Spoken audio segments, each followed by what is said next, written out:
Прво мора да кажам дека навистина има уникатно место во самиот канонски дел.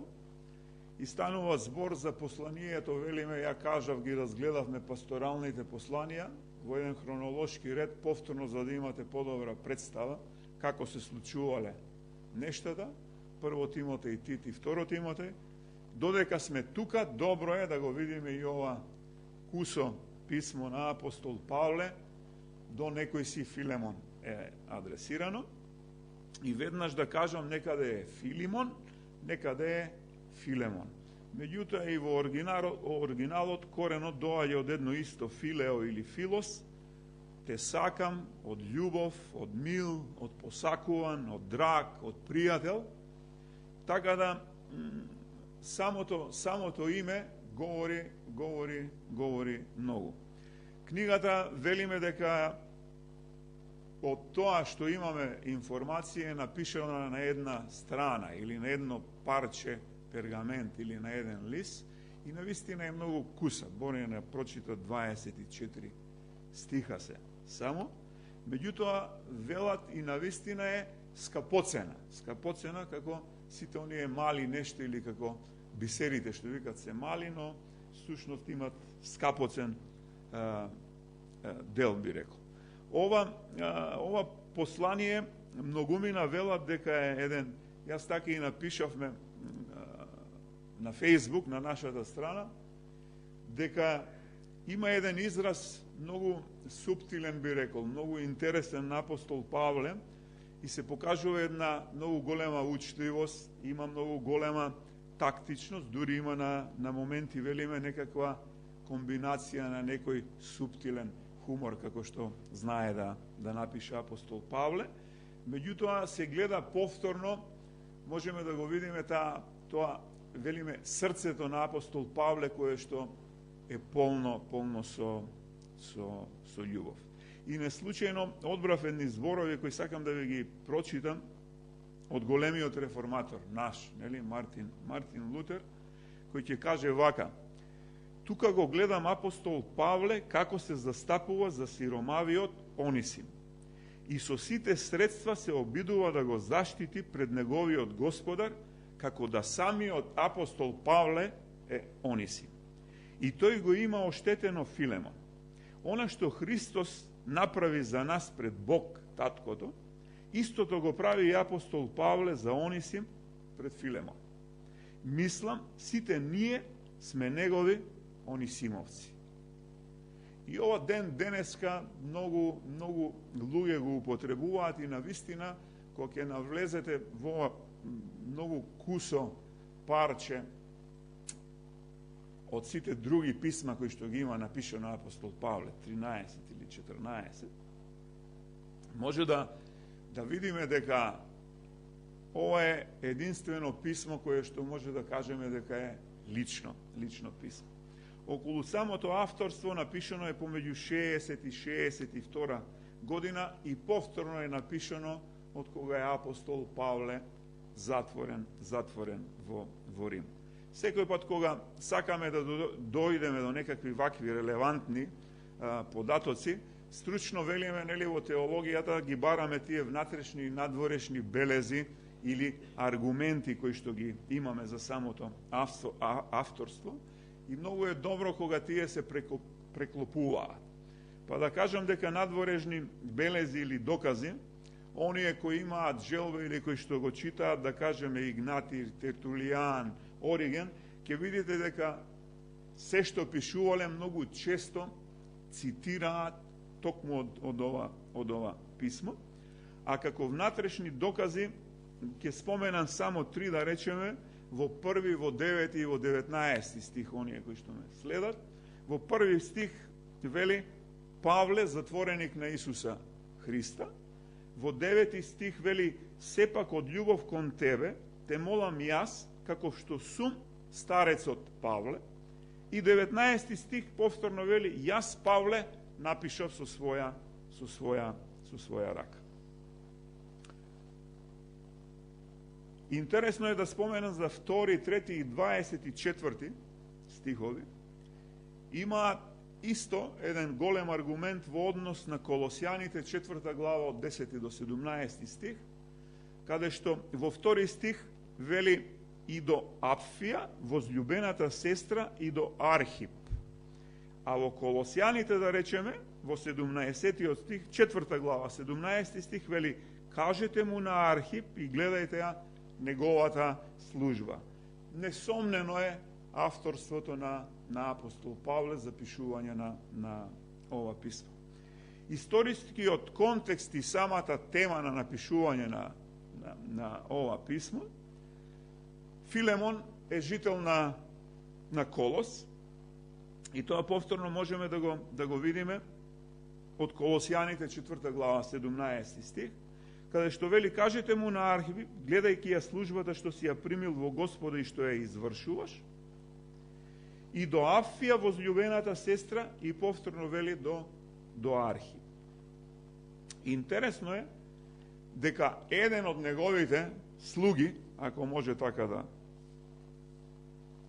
да кажам, или во оригиналот, тоа сме го говориле многу пати, зборот е дулос, кој представува роб или некој кој што е поробен, или некој кој што е зависен, или некој кој што е подчинет. И во 15 стих ќе рече: зашто можеби тој поради тоа се одвои од тебе за малку време, за да го примиш за секогаш назад. Но веќе како роб, а повеќе од роб, вели текстот. И 18 стих: ако пак во нешто ти сгрешил или ти е должен, префрли го тоа на моја сметка. Во една реченица, ако кажам, станува збор за едно семејство. Говориме за Онисим, кој што имале некаков слуга. Иначе Филемон е главата, да речеме, да имате представа на тоа семејство. Неговата сопруга Апфија и неговиот син Архип. Тоа е семејството. И разбираме дека имаат роб, Онисим, кој од непознати причини бега и ги напушта. Се надевам дека паметите дека има разлика во пасторалните посланија. Говорев дека имаме робови, имаме слуги и имаме наемни работници. Сите три се во една различна категорија, ама робовите се, како што реков, платени, купени и не се своји. Овој Онисим бега од Филемон и дури може да видиме во овој 18 стих, вика апостол Павле: ако пак во нешто ти сгрешил или ти е должен, префрли го на мене. Има некаква најава, или може да предпоставиме, може би нешто земал од домот на Филемон. Но ако ова вака го имате во предвид во наредните, јас мислам во 3 проповеди да го завршиме ова послание, но ова утро ќе ги видиме првите 3 стиха кои што се како еден вовет во писмото, вовет со поздравни зборови на апостол Павле. И иако е така, јас оваа проповед ја насловив зошто треба да простуваме. И првиот стих вели: Павле, затвореник на Исуса Христа, и братот Тимотеј до возлюбениот Филемон, нашиот сотрудник. Важно е она што Онисим бил доведен до Христа преку апостол Павле. Апостол Павле, ја ќе употребувам, милувам да кажам дека е неговиот духовен родител кој што го донел до Христа. А ќе видиме и малку подоцна нешто и за Онисим. И во 10 стих вели: важно е што Онисим бил доведен до Христа преку апостол Павле. И 10 стих вели: те молам за моето чедо Онисим, што го роди во оковите своји. Собственикот, да кажам, или газдата Филемон, исто така гледаме дека е доведен до Христа благодарение на апостол Павле. Ќе видиме дека се навистина блиски, како што викат, сотрудници. заедно работат на полето Христово, и овој роб кој што го наоѓа во Рим, повторно го доведува до Христа благодарение на апостол Павле. Може да видиме во 12-тиот и во 13-тиот стих дека помеѓу апостол Павле и робот, да речам, Онисим, се сближиле многу и стануваат големи пријатели. Зашто вели, а ти прими го како мое срце. И јас сакав да го задржам при мене, за да ми служи место тебе во оковите за благовестието. 17-тиот стих па ни ја дава, може да кажеме, причината зошто апостол Павле воопшто го пишува ова кусо писмо, и вели и така, ако ме има за соучесник, прими го како да ме примаш мене. Точно во овој период апостол Павле го пишува и писмото до Колосјаните. И ако отворите Колосјаните 4 глава, 7 до 9 стих, вели вака: што се однесува до мене, секи ви соопшти Тихик, љубениот брат и верен служител и сотрудник во Господа, кога нарочно поради тоа го испратив при вас, за да разбере како сте и да ви ги утеши срцата ваши. И 9 стих вели: заедно со Онисим, верниот и омилен наш брат кој е од вас, тие ќе ви расказат се што станува овдега. Ова послание, на почетокот реков, нема полично писмо на апостол Павле напишано до некого. Ние ќе видиме, како што реков, повторувам многу нешта, за да може да имате да имате сликата за што станува збор.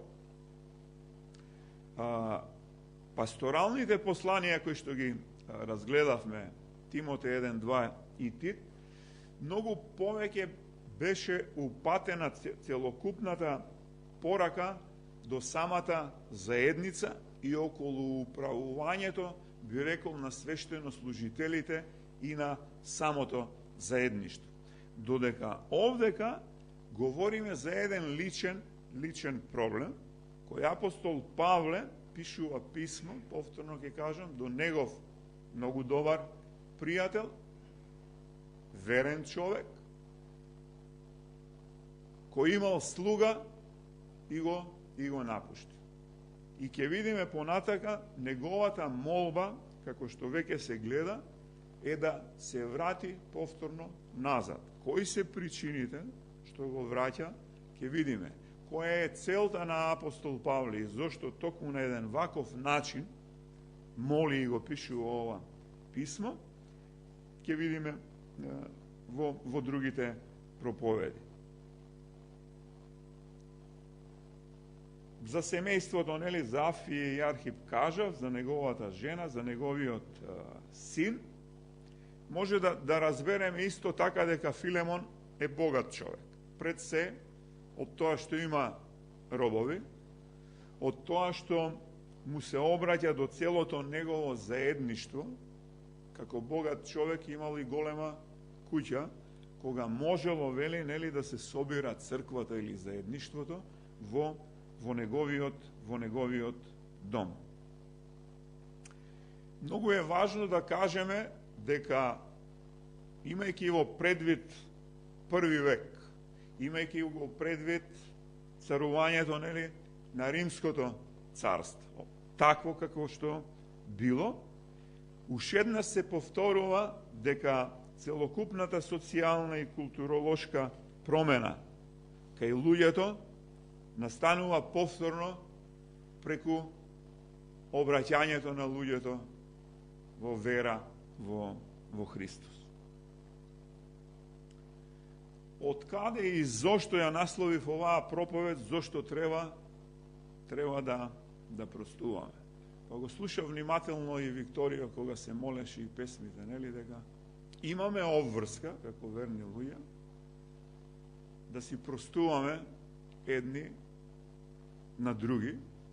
Има и текст, нели, вели колку пати, па вели 7 пати по 77 пати. Па ми се наметнува едно прашање, размислував кој да биде ово утро во црквата, вака кога ќе ве видам сите, можам слободно да кажам дека нема ниту еден од нас кој што не бил во позиција да бара прошка и кој што не бил во позиција да се лути да бараат од него прошка. Не налагам, нели, во кои релации, меѓутоа со сигурност можам да тврдам дека сме биле сите во такви ситуации и како ќе одминува животот, повторно ќе доаѓаме во едни такви ситуации. Главниот фокус, реков, на писмето е токму Филемон. Кажав веќе дека дошол до Христос благодарение на апостол Павле и би рекол дека првото нешто, тој први стих, ке се навратам повторно, вели Павле, затвореник на Исуса Христа и братот Тимотеј до возљубениот Филемон, нашиот сотрудник. Интересно е што повторно апостол Павле не се представува и не се фали со неговото апостолство, него повторно го почнува писмото со затвореник на Исуса Христа. Ако се сеќавате на пасторалните посланија, никој пат нема да си дозволи, како што вели, да биде затвореник на Римската империја. Туку он си е затворен и е затвореник на Христос.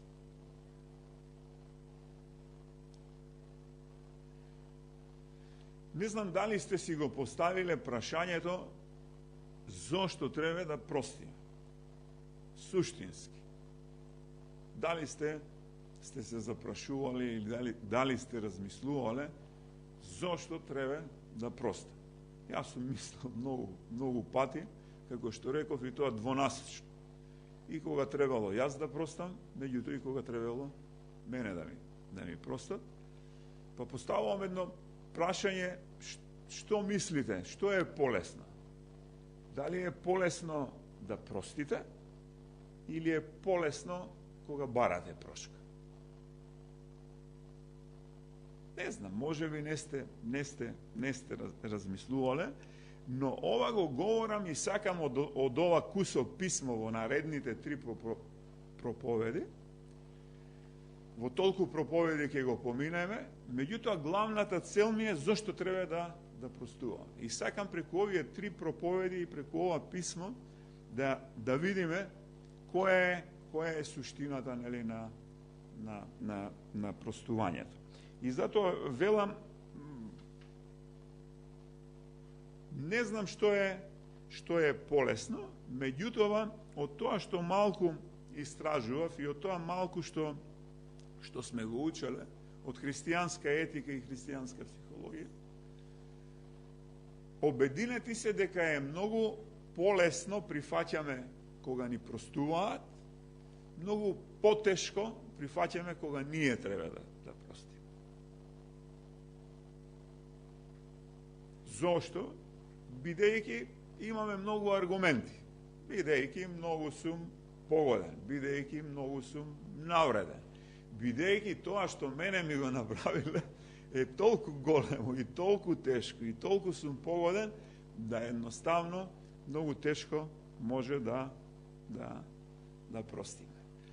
Кога ќе стане збор за простувањето, не знам за вас, меѓутоа мислите одма одат, нели, за Лука 15 глава, за двата сина, за таткото, за потрошениот имот, многу брзо дошол до нивото на свињите, за размислувањето да се врати дома кај својот татко, каде што да го примат, таму ги гледавме тие и роб, и слуга, и наемен работник, како роб да го примат, ќе има подобра храна.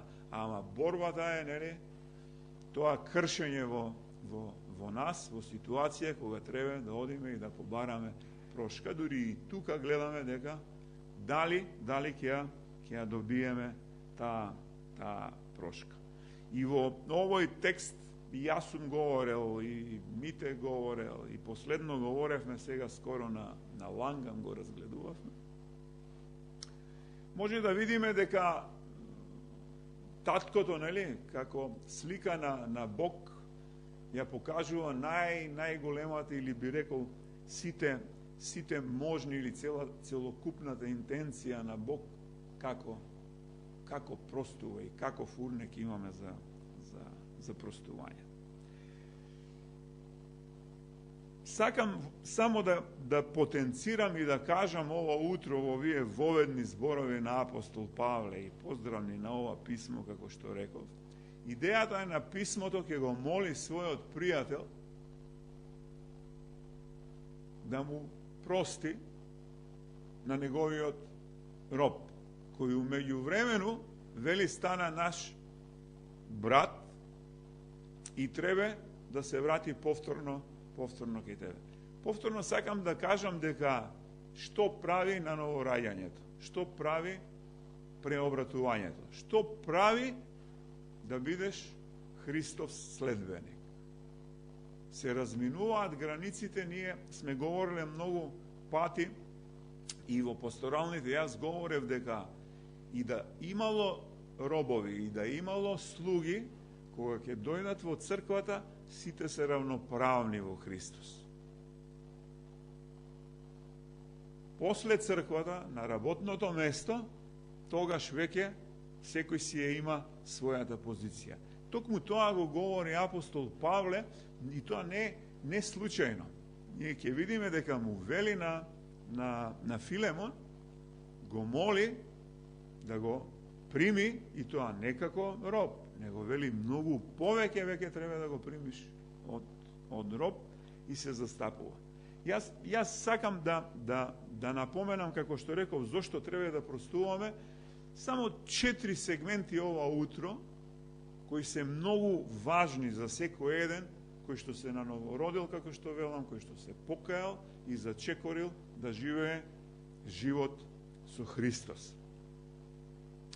Прво нешто што е многу важно, суштински многу битно, колку и да сте биле навредени, каков и да бил спорот, кавгата, обично ние се лутиме и не простуваме кога сме погодени и кога сме навредени. Таа е суштината на нашето држање на лутината. И во ваков еден контекст вие почнувате, ние велиме, нели, да бидете заробени во минатото. Тоа е првата работа која што сакам да ја потенцирам. Колку повеќе останувате во состојба на лутина, на непростување, толку повеќе самите себе се заробувате.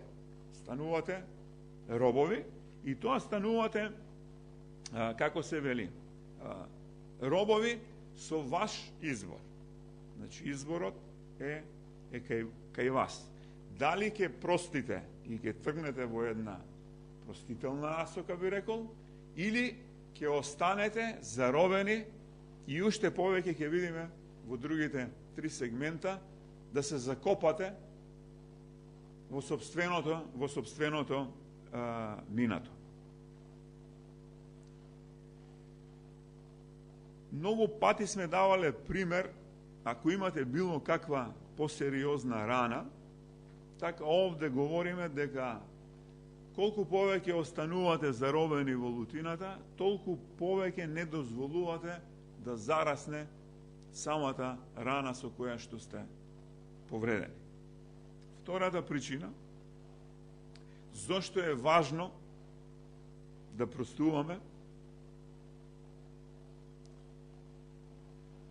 не знам дали сте имале искуство во животот со луѓе кои што велиме, абе, многу огорчен човек. Или е намуртен, или се збори спротивно, или не му чини државата, или не му одговарат луѓето, или не одговара политиката, се е негативно и се говори со некаква огорченост.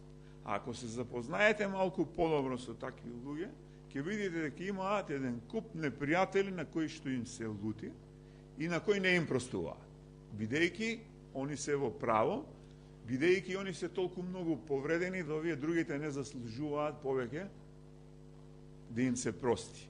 И обично таквите луѓе со тек на време си остануваат сами и повторно е тоа она како примерот кога зидаш зид, велиме, зид кон Борјан, зид кон Нани, зид кон Тинче, и едно време се наоѓа заробен у собствениот зид. Немаш веќе кон кого да излезеш.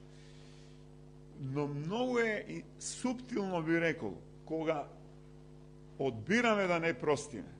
Како што реков, се заробуваме самите себе во непростителноста. Но таквата непростителност или сама по себе непростителноста по многу кус период, велиме дека дава еден кумулативен ефект. Што конкретно говори тоа?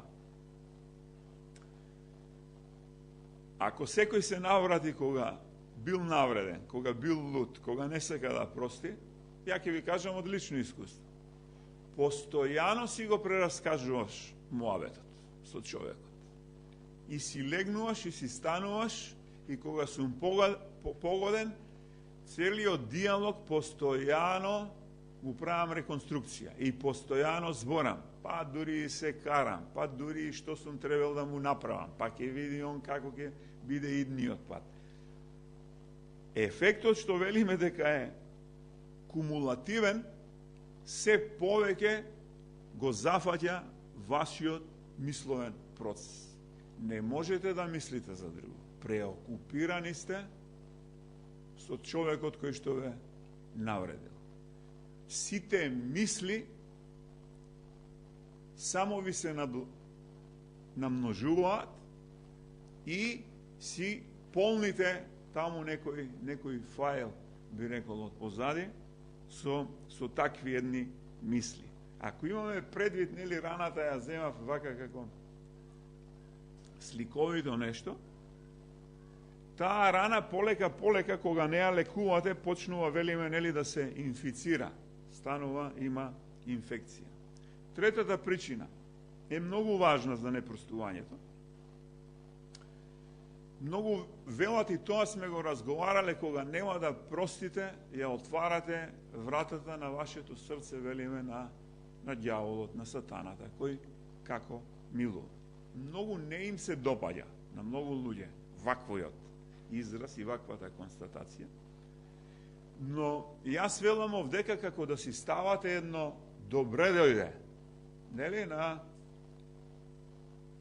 на злите духови да ве нападнат. Ефесијаните 4 глава 26 и 27 стих вели: гневете се, но не грешете, сонцето да не зајде во гневот ваш, ниту пак да му давате место на ѓаволот. Идејата е, ова сме го разработували, е тоа што ви кажам.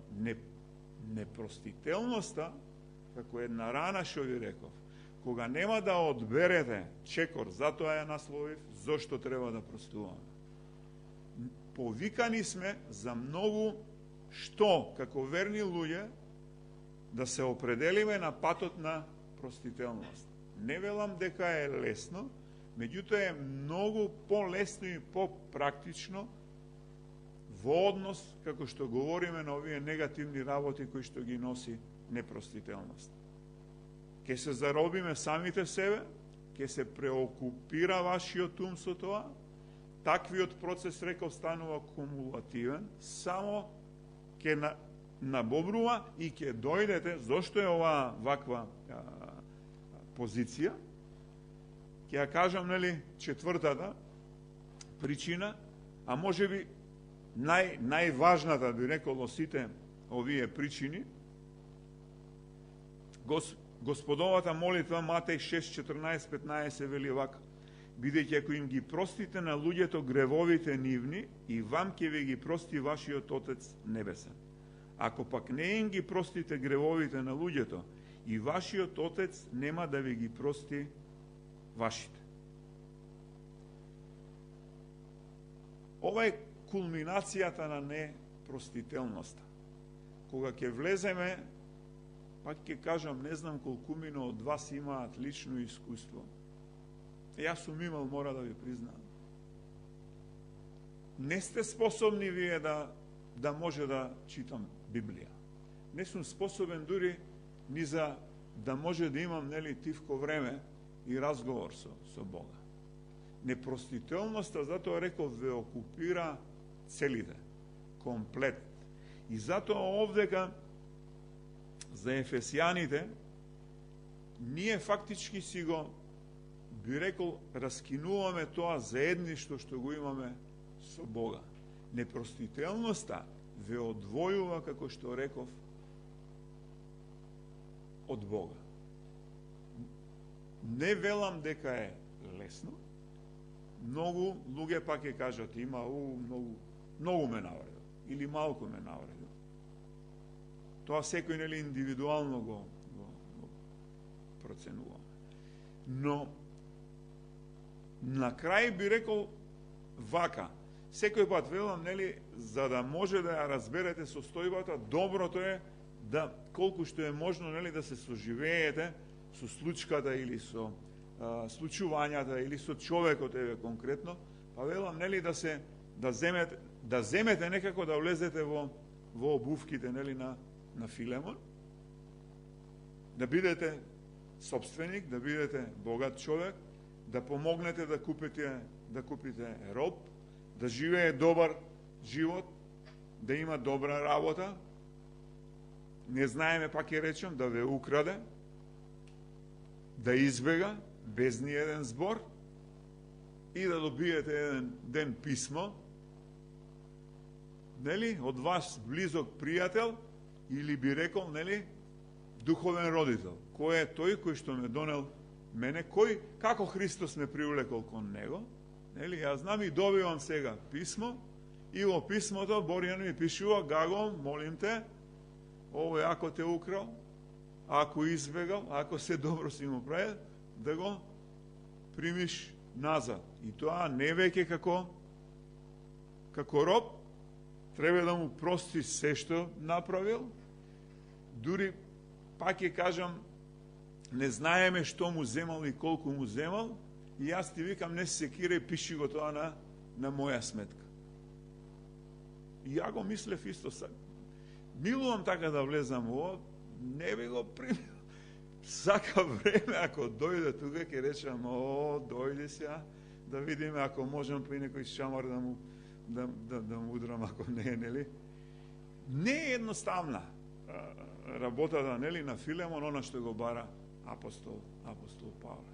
И јас затоа реков, ќе видиме во изминатите уште две проповеди,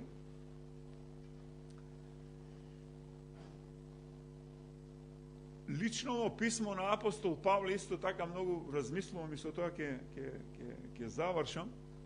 Едно реторичко, велиме, прашање па кон сите вас и кон мене, имате ли на некој што му нема да простено? Сте окупирани ли со еден ваков, би рекол, многу тежок и може би изгледа не толку сериозен, но затоа сакам, од овој текст да го извлечам и да говорам за ова. Да не бидеме, се вклучувам јас, заробени, да не дозволиме да не заробува минатото, бидејќи кажав, има тој кумулативен ефект, само ќе ни се наполни главата, само се повеќе со такви негативни, би рекол, мисли, го отвараме срцето, како што реков, добре дојде на злиот и ја губиме таа чистота, што е најважното во целиот овој процес. Најважното е што немаме чиста врска со Бога. Невозможно е да имате чиста врска со Бога кога сте оптоварени, кога сте заробени, кога секојдневно тоа се зголемува. Едноставно, полека се оттргнува. Ако имате некој на кој што немате му простено, размислувајте читајте го Филемон, а ќе видиме наредните две проповеди, ќе говорам, нели, кои се карактеристиките, нели, на непростителноста и која е целта, нели, зошто ова апостол Павле во овие, иако 3 стиха воведни, се обраќа со еден со едно вакво писмо до Филе.